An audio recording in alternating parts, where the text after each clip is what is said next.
নওগাঁ জেলার আত্রাই উপজেলার ৬ নম্বর মনিহারি ইউনিয়নের আলোচিত ও সমালোচিত ইউপি সদস্য হাসান আলী ওরফে হাসান মেম্বার দিনমজুর ও গার্মেন্টস কর্মী থেকে এখন কোটি টাকার মালিক। স্থানীয়দের অভিযোগ, রাজনৈতিক প্রভাব ও ক্ষমতার অপব্যবহারের মধ্য দিয়েই হয়েছে এই উত্থান।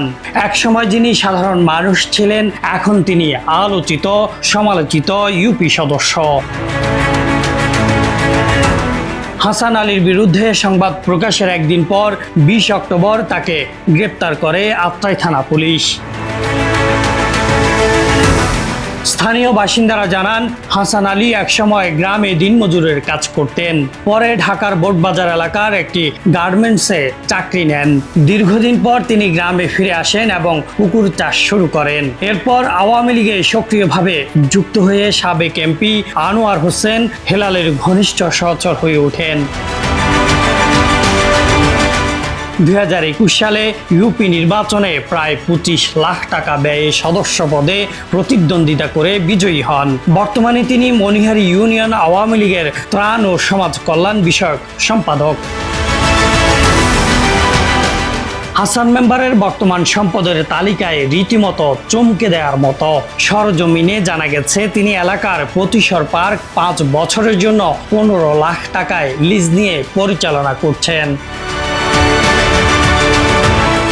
নিজে নামে একটি দোতলা পাকা বাড়ির পাশাপাশি ১২ থেকে ১৫ বিঘা জমির মালিক হয়েছেন। এছাড়াও নামমাত্র মূল্যে ৫টি খাস জমি লিজ নেওয়ারও অভিযোগ রয়েছে তার নামে। ঢাকার বোটবাজারের কলমেশ্বর মোজায় জমি ও বাড়ি কিনেছেন, যার আনুমানিক মূল্য কোটি টাকারও বেশি। এছাড়াও বোটবাজার মসজিদ মার্কেটে তার হাসিনা কালেকশন নামে একটি দোকানও রয়েছে। স্থানীয়রা বলেন, একসময় দিনমজুরের কাজ করতেন হাসান। সংসারে অভাব থাকায় ঢাকায় পাড়ি জমান। আওয়ামী লীগ ক্ষমতা আসার পর এমপির আশীর্বাদে রাতারাতি বনে যান কোটিপতি। হাসান মেম্বার অবশ্য আমাদের গ্রামের বাড়ি না, পার্শ্ববর্তী গ্রামের জমির বাড়ি।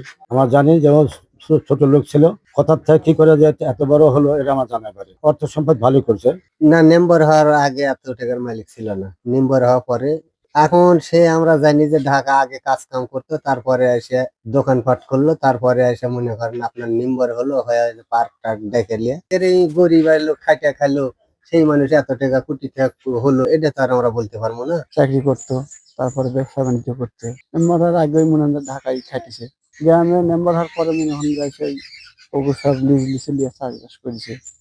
এলাকাবাসীর অভিযোগ, তার উত্থান অস্বাভাবিক এবং তা রাজনৈতিক প্রভাব ও দুর্নীতির ফল। তারা দ্রুত তদন্ত ও সুষ্ঠু বিচার দাবি করেছেন।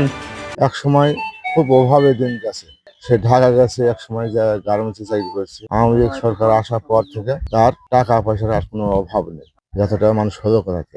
আওয়ামী লীগ সরকার আসার পর মন্ত্রী বা এলাকার বিভিন্ন বড় বড় লোকের সাথে আর উঠা বসা। এমপি বা হেলাল এমপি সুবাদেই টাকা পয়সা হয়েছে। আর এলাকায় বর্তমানে জন্য গ্রামে জমি টমি করছে এবং বাড়ি করছে, পুকুর টুকুর চাষ করে, গেঠা প্লেয়া চলাফেরা বা অনেক কিছু করছে। একজন দিনমজুর থেকে কোটিপতি হয়ে ওঠার এই গল্পে অবাক স্থানীয়রা।